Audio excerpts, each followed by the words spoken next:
बिस्मिल्लाहिर्रहमानिर्रहीम। अस्सलाम वालेकुम नाज़रीन, प्रोग्राम खबर की खबर के साथ मैं हूं आपका मेज़बान डॉक्टर बुलंद इकबाल। नाज़रीन, आज सबसे पहले बात करना चाहेंगे कोरोना वायरस के हवाले से, जो कि अब पाकिस्तान में बेकाबू होने लगा है। सिंध में तकरीबन 15 केसेस अब तक रिपोर्ट हो चुके हैं और सिर्फ अगर हम कल की बात करें तो पहले 2 केसेस रिपोर्ट हुए, उसके बाद तकरीबन 8 नए केसेस रात में भी रिपोर्ट हुए। आपको यही बताते चलें कि टोटल यानी जो केसेस अब तक रिपोर्ट हुए हैं उनकी तादाद पूरे पाकिस्तान में 18 है, जिनमें से 15 का ताल्लुक सिंध से बताया जाता है। इस हवाले से मुशीर सेहत डॉक्टर ज़फ़र मिर्ज़ा कहते हैं कि मरीजों से राब्ते में रहने वाले मज़ीद लोगों को ट्रेस किया जा रहा है। पाकिस्तान में कोरोना का आउटब्रेक हो सकता है, जिसके लिए नेशनल एक्शन प्लान तैयार है। आखिर क्या वजह है नाज़रीन के शुरू में तो यानी इब्तदा में सिर्फ 4 या 5 लोग जो हैं वो रिपोर्ट हुए, लेकिन अब अचानक से तकरीबन 13 मज़ीद केसेस रिपोर्ट किए गए हैं। ये भी कहा जाता है कि कोरोना का वायरस जब किसी शख्स पे हमला आवर होता है तो तकरीबन 12 से 14 रोज़ लगते हैं अलामात ज़ाहिर होने में या टेस्ट पॉजिटिव आने में। यानी ऐसे लोग जो कोरोना वायरस का शिकार हो चुके हैं, बैरून मुल्क से आए हैं, क्योंकि कुछ लोगों का ये पता चला है कि वो ईरान से सफ़र करके आए थे, कुछ लोगों के बारे में ये पता चला है कि वो सीरिया से आए थे या दोहा कतर से होते हुए आए थे, जिसकी वजह से उनमें कोरोना वायरस की तशख़ीस हुई है। साथ ही साथ ये भी कहा जा रहा है कि वज़ीर आला सिंध मुराद अली शाह साहब के रिश्तेदार जो हैं वो भी इस कोरोना वायरस का शिकार हुए हैं। पहले एक निजी हॉस्पिटल डिफेंस में एडमिट थे, उसके बाद उन्हें एक बड़े निजी हॉस्पिटल में शिफ्ट किया गया, आइसोलेशन में रखा जा रहा है। मेहदी शाह साहब के बारे में ये कहा जा रहा है कि उनमें भी कोरोना वायरस की तशख़ीस हो गई है, लेकिन अब तक इस खबर की तस्दीक नहीं हो सकी है। मुबैना तौर पे ये कहा जा रहा है कि शायद कोरोना वायरस जो है वो उसका शिकार हुए हैं। तो अब नाज़रीन देखना ये भी होगा कि आखिर क्या वजह है कि इस तरह से इतने लोग कोरोना वायरस का शिकार हो गए। लोगों में कुछ खौफ व हिरास भी ज़्यादा फैलता जा रहा है इस हवाले से। कुछ सोशल मीडिया पे फेक वॉइस मैसेजेस तमाम चीज़ें चल रही हैं और बड़े अफसोस के साथ कहना पड़ता है कि इस वक्त हम सबको ज़िम्मेदारी का मुजाहरा करना चाहिए, रिस्पॉन्सिबिलिटी लेनी चाहिए, ना कि हम खुद या हम में से कोई भी एक आम शख्स एक मैसेज वॉइस मैसेज रिकॉर्ड करके ग्रुप्स पे भेज देता है। सोशल मीडिया पे वो मैसेजेस चलने शुरू हो जाते हैं कि इतने 100 मरीज़ इस हॉस्पिटल में, इतने 100 मरीज़ दूसरे हॉस्पिटल में। आप ये खुद सोच सकते हैं कि एक प्राइवेट हॉस्पिटल जिसकी अपने बेड्स की तादाद कुल 450 हो, वहाँ पे 800 मरीज़ कैसे जा सकते हैं? इस किस्म की ख़बरें फैलाना, मैं समझता हूँ कि ये इस वक्त हम पे एक नेशनल इमरजेंसी है। हम सबको ज़िम्मेदारी का मुजाहरा करते हुए इस किस्म की बेबुनियाद ख़बरें फैलाना, सोशल मीडिया पे चीज़ों को वायरल करना बहुत इमैच्योरिटी का सबूत है। बहरहाल नाज़रीन, इस हवाले से हम बात करना चाहेंगे। इस वक्त हमारे साथ ऑनलाइन मौजूद हैं पाकिस्तान मेडिकल एसोसिएशन के secretary general doctor Qaiser Sajjad साहब। अस्सलाम वालेकुम डॉक्टर साहब, खुशामदीद कहते हैं प्रोग्राम खबर की खबर में। जी वालेकुम अस्सलाम, कैसे हैं बुलंद आप? अल्लाह का करम सर, मैं खैरियत से हूँ, ठीक हूँ। सर, आपसे ही जानना चाहेंगे कि अब अचानक से कोरोना वायरस के शिकार अफराद जिनका टेस्ट पॉजिटिव आया, उनकी तादाद अब पाकिस्तान में 18 हो गई है, जिनमें से 15 का ताल्लुक सिंध से है। सर, क्या वजह है कि ये अचानक से केसेस रिपोर्ट हुए? तकरीबन 13 केसेस रिपोर्ट हुए। जी बुलंद, बात सारी ये है कि ये अचानक से मैं नहीं समझता हूँ कि हुआ है। डिटेक्ट होंगे, हो रहे हैं डिटेक्ट, और ये मालूम होता रहेगा आपको। और चूंकि ज़्यादातर केसेस जो आप देख रहे हैं वो है ईरान से, और ईरान से और इराक से और शाम से, जैसे कि अभी आपने बताया, ये लोग वहाँ से ट्रैवल करके आ रहे हैं। फिर सबसे बड़ी बात एक ये हो रही है कि कराची का जो एयरपोर्ट है, यहाँ पे ज़्यादातर जो लोग आते हैं बाहर से, वो ज़्यादातर कराची एयरपोर्ट ही लैंड करते हैं, अगर बाई एयर जो आते हैं। इस वक्त तकरीबन मैं समझता हूँ कि जो रिपोर्ट आ रही है वो 117 से ज़्यादा 120 ममालिक के अंदर ये कोरोना वायरस फैल चुका है। वहाँ अमवात भी हो चुकी हैं, हो रही हैं। अल्लाह का शुक्र है कि हमारे यहाँ कोई ऐसी प्रॉब्लम नहीं है, लेकिन प्रॉब्लम है हमारे यहाँ, जो को आहिस्ता आहिस्ता सडन वो चीज़ें आएंगी। लेकिन ये जो लोग जो डायग्नोस हुए हैं, ये कोई परेशानी वाली बात नहीं है। उसकी वजह ये है कि ये जो सारी उसकी ट्रीटमेंट के लिए किया जाता है वो किया जा रहा है, और मेरे ख्याल में वो सारे ठीक भी हो जाएंगे। जैसे एक वो जो सबसे पहला केस था वो सेहतमंद होकर घर चला गया है, इसी तरह से सारे लोग ठीक हो जाएंगे। और अगर ये सारे लोग ठीक होके चले गए, जो कि आप बता रहे हैं जिस तरह की ये 18 केसेस हैं, और मजीद नहीं डिटेक्ट हुए, तो फिर आपको परेशानी की कोई सच नहीं होगी बात। लेकिन ये जरूर है कि तमाम लोगों को बड़ा होशियार रहना है, बहुत ही प्रिकॉशनरी मेजर अडॉप्ट करनी है, क्योंकि इसका सच तो कोई प्रिस्क्राइब इलाज तो मौजूद नहीं है, सिर्फ प्रिवेंशन ही इसका इलाज है। तो मैं समझता हूँ कि जहाँ हुकूमत अपनी जिम्मेदारी पूरी कर रही है, मैं देख रहा हूँ कि शायद हम आवाम वो जिम्मेदारी पूरी नहीं कर रहे हैं जी। और हमने प्रिवेंटिव मेजर्स तकरीबन हर 2-3 दिन बाद हम शाया कर देते हैं ताकि लोग जो है उसको फॉलो करें और कोरोना जैसी बीमारी में मुब्तला ना हो। ठीक। सर ये भी बताइएगा कि इसके हवाले से जो कहा जा रहा था कि कोई वैक्सीन तैयार कर ली गई है जो बहुत जल्द तमाम मुल्कों में भेज दी जाएगी, जो इफेक्टिव वैक्सीन होगी, और अगर वो वैक्सीन लगा ली जाएगी तो फिर कोरोना वायरस का शिकार नहीं हो सकेंगे लोग। सर इसमें कहाँ तक सदाकत है? देखिए, बात सारी ये है कि ये अभी ये ऑथेंटिक कोई बात नहीं है, और जो बात ये भी आई है कि जो वैक्सीन तैयार हुआ है वो काफी कॉस्टली है। तो मैं नहीं समझता कि एक तो जहाँ पे ये टेस्ट हुआ हो और वहाँ पे ये चीज बताई गई हो कि भाई हाँ ये वैक्सीन जो है वो हेल्पफुल है और बहुत ज्यादा ये, इस पे मैं नहीं समझता कि अभी कोई अच्छी तरह से इस पे कंफर्म कोई बात है और कंफर्म इलाज प्रिवेंशन है इसका, स्टिल नॉट कंफर्म। बस इसकी प्रिवेंशन ही मेरे ख्याल में हमें उस पर कंसंट्रेट करना चाहिए कि इसकी प्रिवेंशन को रोकें, और मैं समझता हूँ कि सिर्फ प्रिवेंटिव मेजर अडॉप्ट करके बहुत आसानी से इस बीमारी में से बचा जा सकता है, क्योंकि ये ऐसा सच कोई नहीं है बुलंद। यहाँ पे मैं ये देख रहा हूँ कि लोग इसी तरह से हाथ मिला रहे हैं, गले मिल रहे हैं, और जबकि हमने बारहा कहा है कि आप अगर 1 मीटर के फासले पे बैठे हैं तो कुछ भी आपको नहीं हो सकता। फिर मैंने देखा है कि जो लोग नज़ला जुकाम खांसी है वो तकरीबात भी अटेंड कर रहे हैं, वो मजमे में भी जा रहे हैं, उनको खुद वॉलंटरीली मेरा ख्याल में इनको ऐसा नहीं करना चाहिए और रेस्ट करना चाहिए ताकि वो दूसरों को ना लगाएं या ये बीमारी को ना फैलाएं। और डॉक्टर साहब ये भी आपसे जानना चाहेंगे कि बहुत से ऐसे लोग जो कि बहुत आम से खांसी नज़ला जुकाम का शिकार है, उनमें भी बड़ा खौफ व हिरास पाया जा रहा है। सर यहाँ ये आपसे जानना चाहूँगा कि क्या कोरोना वायरस की अलामात में कुछ फ़र्क होता है या वो बिल्कुल एक आम खांसी नज़ला जुकाम की तरह होती है? बिल्कुल आम नज़ला खांसी की तरह ही होता है जब शुरुआत होती है।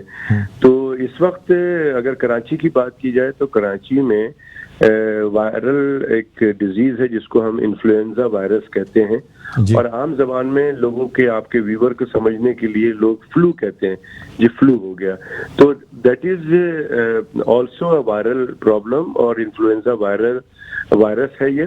तो सिम्टम कमोबेश वैसे ही हैं, सिर्फ कोरोना वायरस जो है ये एग्रेसिव वायरस है और बड़ा प्रॉम्प्ट वो एक्शन करता है, और उसमें जो समझने की बात यह है कि उसमें आपको जो है वो सांस में रुकावट शुरू हो जाता है, जबकि इन्फ्लुएंजा वायरस में आपको नज़ला जुकाम होता है, छींकते रहते हैं, नाक बंद हो रही है, फ्लू जैसे लोग कहते हैं। बस इसमें समझ लें कि इसके बाद जो है फौरी तौर पे सांस घुट रहा है, दम घुट रहा है, इस तरह की प्रॉब्लम होगी, बुखार होगा, सर में दर्द होगा।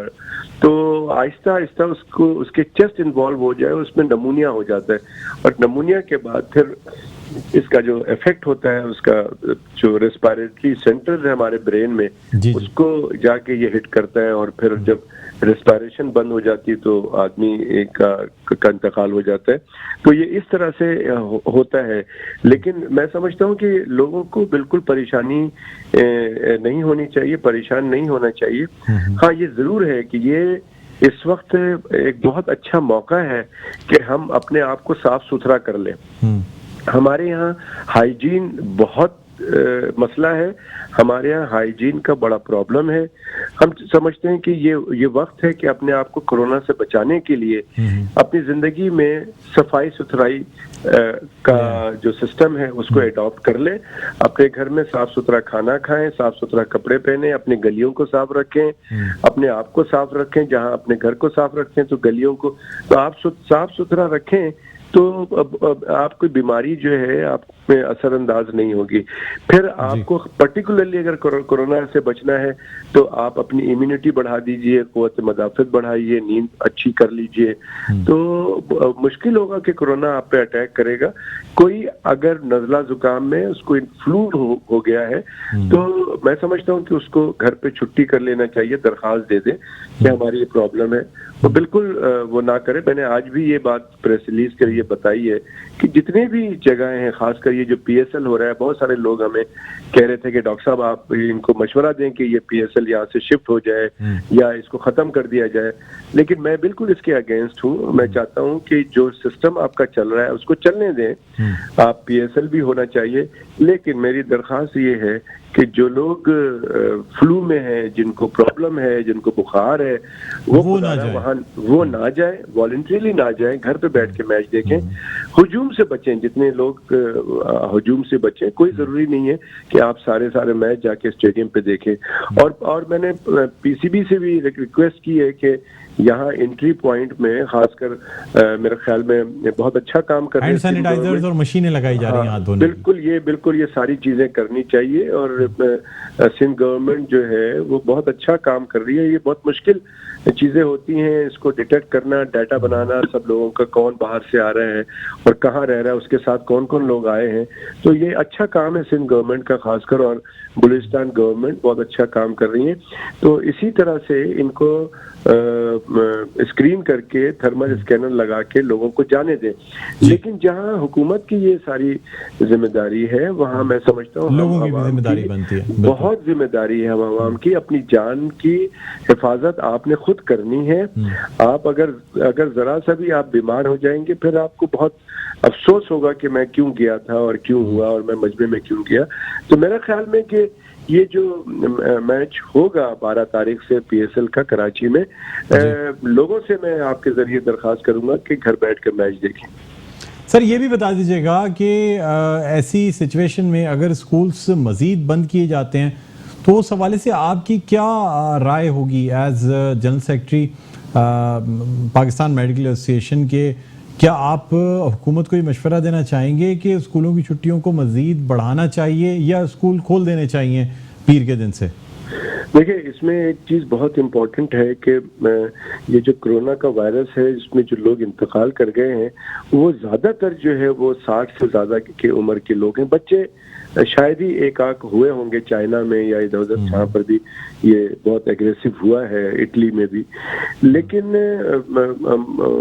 बड़े लोग जो हैं, जो बुजुर्ग हैं 50-60 साल से ऊपर के, उनको ये अटैक हुआ है, या कुछ ऐसे लोग हैं जो कि उनके साथ और दूसरी बीमारी भी हैं, जैसे डायबिटीज है या कैंसर है, या कोई ऐसी दवा खा रहे हैं जिसको ऑटो इम्यून डिजीज कहते हैं, उसके लिए दवा खाते हैं। तो वो लोग, उनको कोरोना हुआ है तो वो जरा सा उनके लिए मुश्किलात हुई है और इंतकाल कर गए। लेकिन हैविंग सेड दैट, इसमें एक चीज जो बहुत इम्पोर्टेंट है वो ये है कि देखें, जब इस तरह की सूरत हाल होती है तो मैं समझता हूँ पेरेंट्स भी बहुत ज्यादा मेंटली डिस्टर्ब रहते हैं। तो जब आपको ये सिचुएशन है तो मैं पर्सनली समझता हूँ कि आप अभी फौरन एक दिन के अंदर एकदम से जहाँ 4-5 केसेस थे और एकदम 15 हो गए कराची के अंदर, तो मैं समझता हूँ कि जहाँ आपने 2 हफ्ते बंद किए हैं, 2 हफ्ते और मजीद बंद कर लें तो शायद सूरत हाल बेहतर हो जाए। मेरे ख्याल में ये करने में कोई हर्ज नहीं है। बिल्कुल सर, क्योंकि देखें बच्चों की सेहत से बढ़ के तो कोई चीज नहीं है, कोई ऐसा बात नहीं है। गर्मियों की छुट्टियों को थोड़ा कम किया जा सकता है। अगर हम इस सिचुएशन से बाहर निकल आते हैं, कोरोना आउटब्रेक पे अगर हम काबू पा लें, तो ये जो पढ़ाई का लॉस होगा ये बाद में भी कवर की जा सकती है। ज़रूरी नहीं है कि हम बच्चों की सेहत को ख़तरे में डाल के बजाय इसके कि वालिदैन भी परेशान रहें।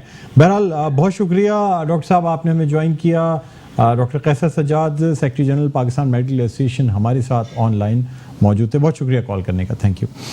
तो नाज़रीन, अब देखना ये होगा कि सिंध हुकूमत का आज इस हवाले से इजलास भी हुआ है टास्क फोर्स का, और उसमें तमाम तफसीलात भी बताई गई हैं, लेकिन अभी स्कूलों के हवाले से या मज़ीद किसी हवाले से कोई फ़ैसला नहीं किया गया है। एहतियाती तदाबीर ली जा रही हैं, कोशिशें जारी हैं, और उम्मीद यही की जा रही है कि बहुत जल्द इस सिचुएशन पर काबू पा लिया जाएगा। बहरहाल नाज़रीन, एक छोटा सा वक्फा लेना चाहेंगे, वक्फे के बाद दोबारा आपकी खिदमत में हाजिर होते हैं। देखते रहिए प्रोग्राम खबर की खबर।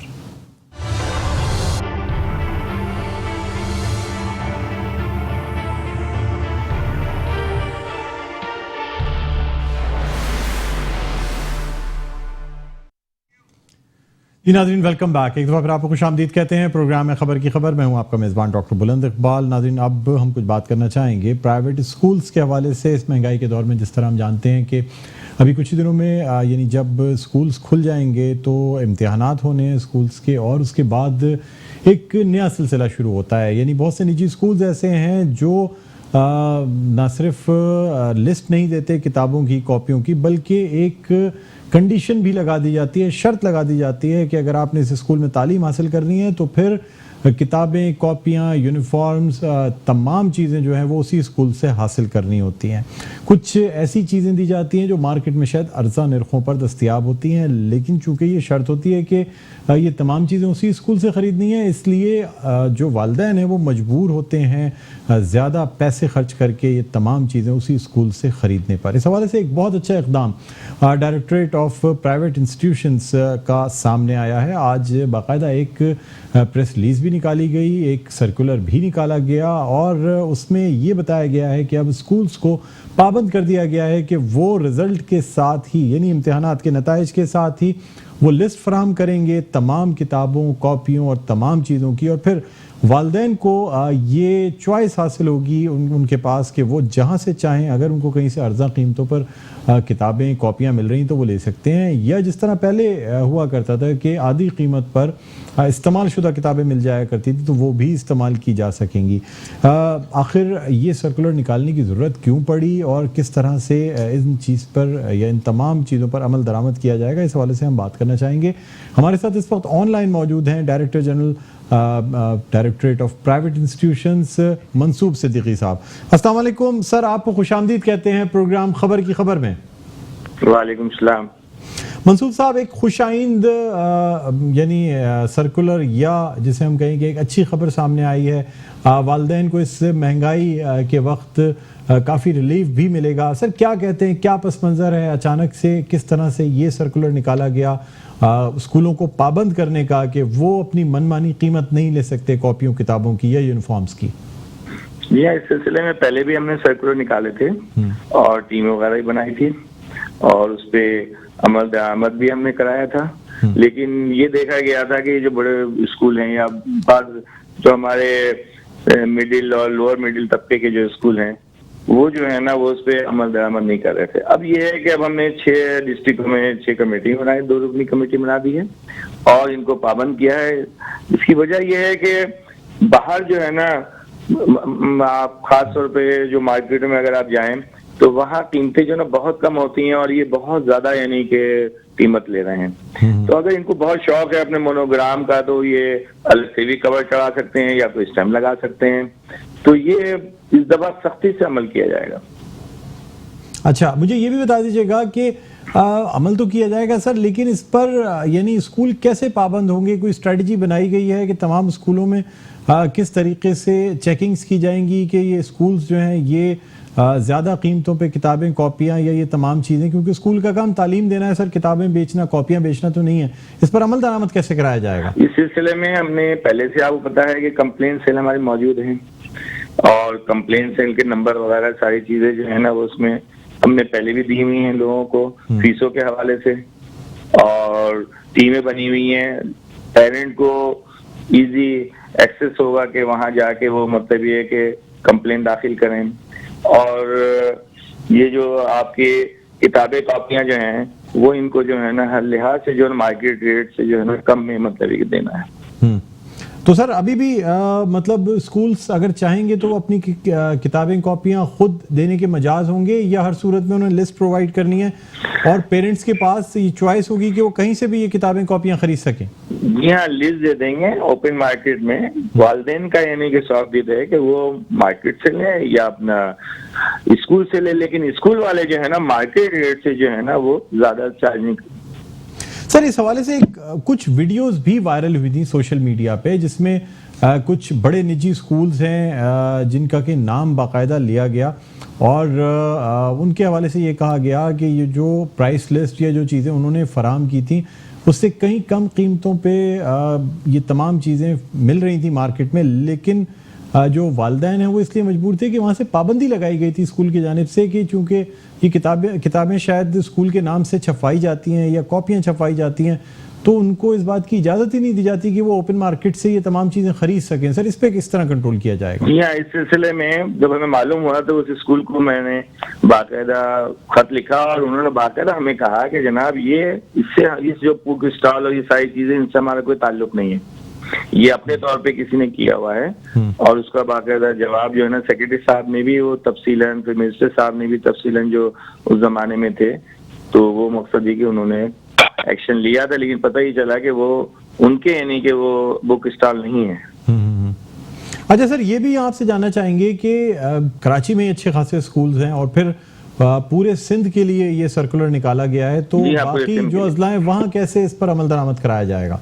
या वहाँ हमारे डिवीजन लेवल पे हमारे पूरे मतलब के दफातर हैं और उन्होंने भी मतलब ये पूरी स्ट्रेटेजी बना ली है कि अगर ये चीजें शिकायत मिली तो एक तो ये है कि वालिदैन कंप्लेंट सेल में बाकायदा तौर पे शिकायत करेंगे और दूसरी ये है कि वहाँ पे भी टीमें हमने कर दी हैं, वो बाकायदा विजिट करेंगे और अगर पाई गई तो उनके खिलाफ सख्त यानी कि कितनी टीमें बनाई गई हैं सर इस हवाले से विजिलेंस के लिए, देखने के लिए कि स्कूलों में वायलेशन ना हो रही हो? जी कितनी टीमें बनाई गई, कितनी टीमें तश्कील? ये देखिए हमारे कराची के अंदर 6 डिस्ट्रिक्टों में हमारी मतलब है कि 6 टीमें हैं, क्योंकि कराची बहुत बड़ा है। और जो हमारे जो इंटीरियर जो हैं, जो हमारे आपके डिवीजन है, वहाँ पे जो है ना वो अलग रहने की टीमें बनी हुई है। एक तो ये है कि हमने बनाई है, दूसरा हमारे जो वहाँ के रीजनल डायरेक्टर उन्होंने अपनी टीमें अलग बनाई हैं। अच्छा, तो यानी कराची से बाहर जो है वहाँ पे रीजनल डायरेक्टर्स जो हैं वो इन तमाम चीज़ों को सुपरवाइज करेंगे इंशाल्लाह। ठीक है, बहुत शुक्रिया मंसूब सिद्दीकी साहब, आपने हमें ज्वाइन किया। उम्मीद करते हैं कि आप जिस तरह कोशिश कर रहे हैं ख़ास तौर पे स्कूलों को पाबंद करने के लिए कि वो लोग जो हैं किसी सूरत भी ज़ायद कीमतों पे ये स्कूल का कोर्स या यूनिफॉर्म्स जो हैं वो फ़रोख्त ना कर सकें। बहरहाल आपने हमें ज्वाइन किया। डायरेक्टर जनरल प्राइवेट इंस्टीट्यूशन से मंसूब सिद्दीकी साथ हमारे साथ ऑनलाइन मौजूद थे। अच्छा, अब नाज़रीन हम कुछ मज़ीद बात करना चाहेंगे PSL के हवाले से, और जैसा कि हम सब जानते हैं कि ये जो Pakistan super league HBL PSL 5 इसके मैचेस अब कराची शिफ्ट होना है और 12 तारीख से ये मैचेस कराची में खेले जाएंगे। कराची की जो टीम है उसके भी 3 मैचेस यहाँ 12, 14 और 15 तारीख को खेले जाएंगे। यानी अगर कोशिशें जिस तरह की जा रही हैं, अगर इसी तरीके से तमाम कोशिशें जारी रहीं तो मैं समझता हूँ कामयाबी से इन मैचेस का इनेकाद हो सकेगा। इसी हवाले से गवर्नर सिंध और कमिश्नर कराची और तमाम लोग मिल के कोशिश ये कर रहे हैं कि किसी न किसी तरह PSL का कामयाब इनेकाद कराया जा सके। हालांकि आज जो महकमा सेहत सिंध की जो मीटिंग हुई उसमें सिफारिशात सामने रखी गई थी कि अगर आउटब्रेक ज़्यादा होता है तो उस सूरत में इन मैचेस को शिफ्ट कराया जाए, लेकिन बाद में कहा गया कि तमाम जो हैं रूमर्स हैं और इस हवाले से मुर्तज़ा वहाब साहब की क्लैरिफिकेशन भी आई कि अभी तक इस किस्म की कोई तजवीज़ जो है वो ज़ेर गौर नहीं है और पूरी तरह कोशिश की जाएगी कि इन मैचेस को कराची में कराया जाए। इसी हवाले से आपको हम ये भी बताते चलें कि आज पाकिस्तान तहरीक इंसाफ की जानिब से अब्बासी शहीद हॉस्पिटल के सामने जो है मास्क बांटे गए और बाकायदा जो एक ब्रोशर है या एहतियाती तदाबीर का पर्चा जो है वो भी आवाम में आगाही के लिए फराहम किया गया। और वहाँ मेन खुर्रम शेर जमान साहब जो हैं वो भी वहाँ मौजूद रहे और उन्होंने ये मास्क वगैरह भी आवाम में बांटे और ये भी कहा कि देखें हालांकि मेडिकल स्टोर्स यहाँ मौजूद हैं लेकिन फिर भी मेडिकल स्टोर्स पे मास्क दस्तयाब नहीं हैं, जबकि ये मास्क जो हैं पाकिस्तान तहरीक इंसाफ की तरफ से दिए जा रहे हैं। बहरहाल नाज़रीन, हम कुछ मज़ीद बात करना चाहेंगे PSL के हवाले से और आपको ये भी बताना चाहेंगे कि आज एक अहम कामयाबी जो है वो हासिल हुई है लाहौर कलंदर्स को और 5 विकेटों से उन्होंने ये मैच जीत लिया है। बड़ा सनसनीखेज मुकाबला हुआ, 5 रन चाहिए थे, 2 बॉलें थीं और कुछ लोग ये उम्मीद कर रहे थे कि शायद इस मैच में सुपर ओवर भी देखने को मिल जाए, लेकिन छक्का लगा दिया गया और इस छक्के के साथ ही वीज़ ने छक्का लगाया, उस छक्के के साथ ही लाहौर कलंदर्स की टीम को एक कामयाबी हासिल हो गई और ऐसी कामयाबी हासिल हुई जिससे कि पॉइंट्स टेबल पे लाहौर कलंदर पहले 6ठे नंबर से 5वें नंबर पर ये टीम आई और अब ये टीम 3रे नंबर पर मौजूद है। यानी अब 8 पॉइंट्स के साथ लाहौर कलंदर 3रे नंबर पे हैं। वो टीम जो 4 PSLs में कोई खातिर खा कामयाबी हासिल नहीं कर सकी थी और अब PSL 5 में भी इब्तदाई राउंड की अगर बात की जाए तो लाहौर कलंदर्स कोई खातिर खा कामयाबी हासिल नहीं कर सकी थी, बदस्तूर 6ठे नंबर पे थी, लेकिन अचानक से अब छलांग लगा के लाहौर कलंदर्स की टीम जो है वो 3रे नंबर पर आ गई। इसी वाले से हम बात करना चाहेंगे। हमारे साथ मौजूद हैं लेजेंड क्रिकेटर और स्पोर्ट्स एनालिस्ट साजिद खान साहब। अस्सलाम वालेकुम साजिद भाई, आपको हम खुशामदीद कहते हैं प्रोग्राम खबर की खबर में। बहुत शुक्रिया डॉक्टर बुलंद इकबाल साहब। और यकीनी तौर पर पाकिस्तान सुपर लीग 5वां एडिशन का मैच आपने लाहौर में यकीनी तौर पर जिस तरह आपने इंट्रो में बताया, लाहौर और पेशावर के दरमियान जो खेला गया, यहाँ पर बहुत ज्यादा ऑल क्रेडिट लाहौर को जाता है। हर शोबे में उन्होंने आउटस्टैंडिंग कारकर्दगी दिखाई, फकर की फॉर्म में आना और यहाँ पर शाहिन शाह आफरीदी के अगोडा इंजर्ड था, फ्रैक्चर था, फिर भी उसका जज्बा देखें, उसने बॉलिंग की, 3 विकेटें हासिल की, बेहतरीन यॉर्कर उसने करने को दिखाई और ये खूबसूरती थी पाकिस्तान सुपर लीग की। जिस तरह आपने अपने इंटरव्यू में लाहौर कलंदर की कारकर्दगी के बारे में बताया, 4 एडिशन उस तरह की कारकर्दगी नहीं, 5वें एडिशन के शुरू में उस तरह की कारकर्दगी, मगर जब उनके मैनेजर ने शुएब अख्तर से बात करके कोशिश की तो आगने वाले जो पाकिस्तान सुपर लीग में हम उनको हेड कोच बनाएंगे, मगर आपकी जावेद की प्लानिंग में एक नई चेंजिंग आई, उनकी टीम ने जान पकड़ी और जिस तरह लाहौर कलंदर की कारकर्दगी जिस तरह आपने अपने इंटरव्यू में बताया उसकी जितनी भी तारीफ की जाए कम। मगर ब्रेकिंग न्यूज कल लाहौर में बारिश है, जो मुल्तान और कोयटा के दरमियान जो मैच खेला जाएगा, जो अब तक के मेरे जराए बताते हैं कल लाहौर में बहुत ज्यादा बारिश होगी और बारिश जो बड़ा इंपॉर्टेंट मैच था कोयटा के हवाले से, तो मैं समझता हूं जो अगर बारिश हो गई तो दोनों टीमों को 1-1 पॉइंट मिलेगी और जहां बारिश में मैच चले जाता तो आपको पता ही इससे पहले भी लाहौर और कोयटा के दरमियान जो मैच हुआ तो लाहौर जीत गई थी 90 रन का टारगेट, जिस वजह से कोयटा बाहर हो गए। जो अब तक की जो मेरी मालूमात है, जो मेरे जराए बताते कल लाहौर में बहुत ज्यादा बारिश है, जिसकी वजह से बहुत ज्यादा मुश्किल है जिस तरह का आज मैच देखने को मिला और जिस तरह मैच को आज एंजॉय किया उस तरह का मैच बहुत कम मुश्किल होगा जो कल इस तरह का मैच देखने को मिलेंगे। तो अच्छा साजिद खान साहब, यहाँ से ये भी जानना चाहेंगे कि आखिर क्या वजह हुई है कोयटा ग्लैडिएटर, सरफराज अहमद, आप बहुत ज्यादा सपोर्ट करते रहे कोयटा ग्लैडिएटर्स की, यहाँ तक कि पिछले PSL में कोयटा ग्लैडिएटर्स फाते थे, डिफेंडिंग चैंपियन है। सर क्या हो गया है कोयटा ग्लैडिएटर्स की कारकर्दगी को जो ना बैटिंग ना बॉलिंग, सरफराज चाहे ऊपर आगे बैटिंग करें चाहे नीचे के नंबर्स पे बैटिंग करें, कोई चीज़ कामयाब होती नजर ही नहीं आ रही, बल्कि अब तो ऐसा दिख रहा है कि शायद कोयटा ग्लैडिएटर्स की टीम जो है वो टूर्नामेंट से आउट हो जाए। बिल्कुल बहुत इंपॉर्टेंट है और डॉक्टर बुलंद साहब बहुत खूबसूरत बात की, सरफराज जो 8 कैचों के साथ विकेट टेकिंग में तो बहुत नुमाया नजर आ रहे हैं, मगर बैटिंग में उस तरह की कारकर्दगी नहीं दिखा रहे जिस तरह की लोग वो करते हैं, देखते हैं, समझते हैं। और सरफराज की कप्तानी की वजह से, सरफराज की बैटिंग के वजह से, और कोयटा के पास 5वां बॉलर नहीं था, स्पिनर नहीं था और फॉरनर प्लेयर उस तरह की कारकर्दगी नहीं दिखा रहे जिस तरह दिखा रहे थे।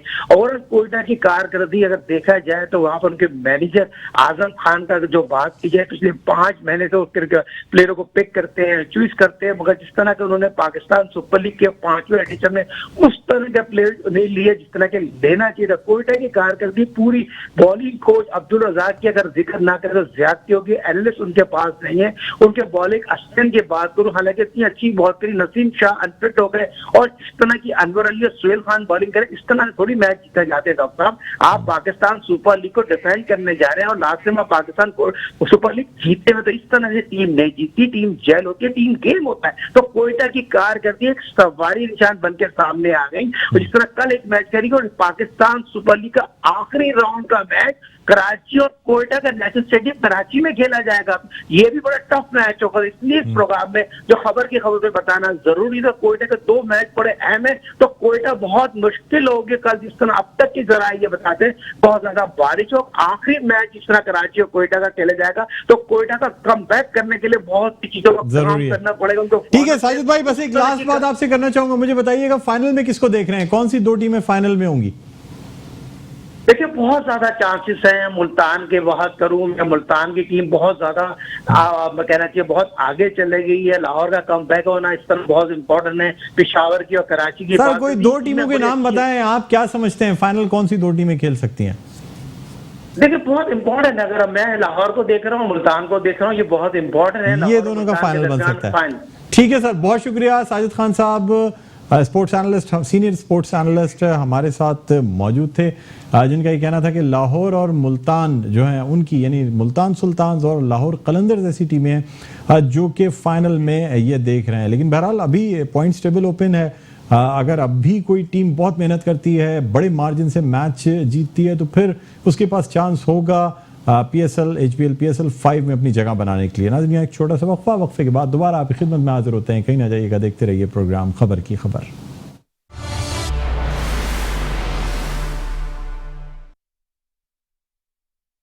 जी नाज़रीन, वेलकम बैक। एक बार फिर आपको खुशामदीद कहते हैं प्रोग्राम में खबर की खबर। मैं हूं आपका मेज़बान डॉक्टर बुलंद इकबाल। और नाज़रीन, आपको ये बताना चाहेंगे कि जिस तरह हमने PSL पे बात की, तो गवर्नर सिंध का ये कहना है कि हर सूरत कराची में ये मैचेस कराए जाएंगे।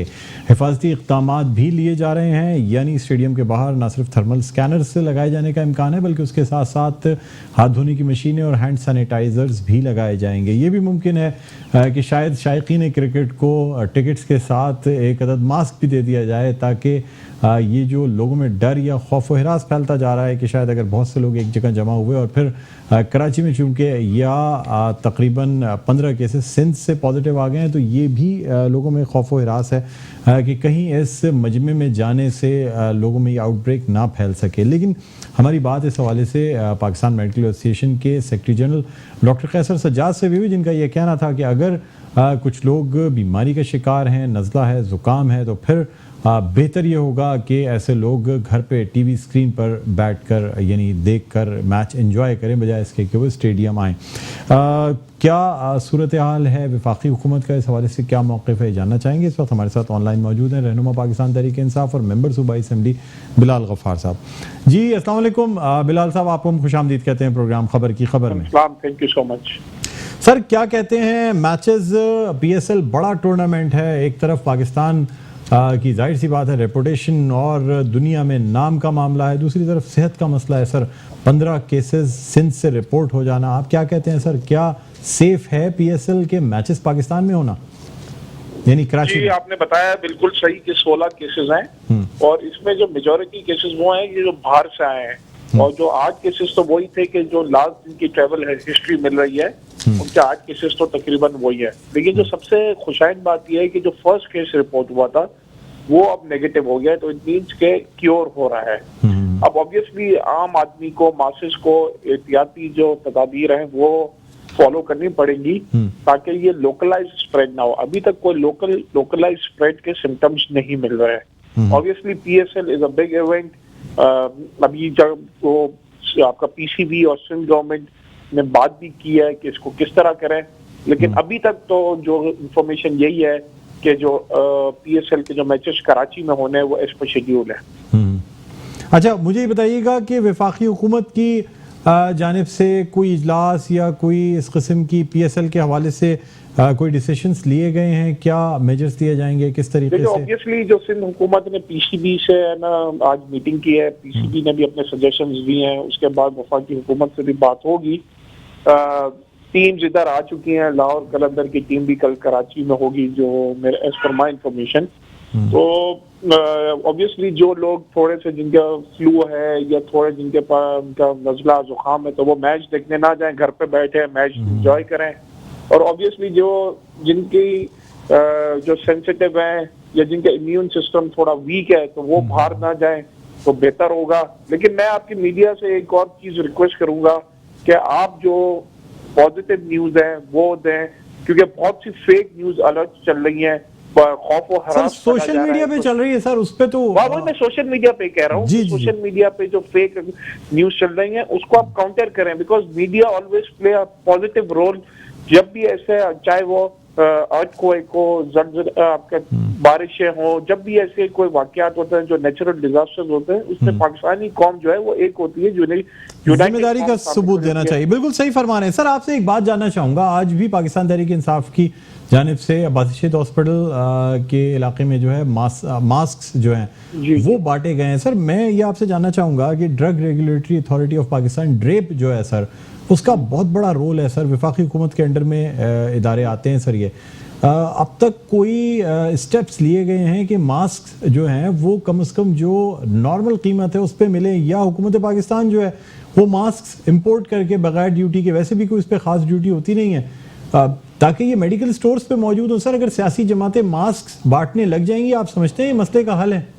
देखिए, मास्क बांटने से साथ जो दूसरा काम कर रहे हैं वो जो लिटरेचर जो है वो अब डिस्ट्रीब्यूट कर रहे हैं, जिसमें अवेयरनेस है कि आप किस तरह इस बीमारी से बच सकते हैं और आपको क्या सेफ्टी मेजर्स लेने चाहिए, ताकि जो आम आदमी है उसको नो हाउ हो।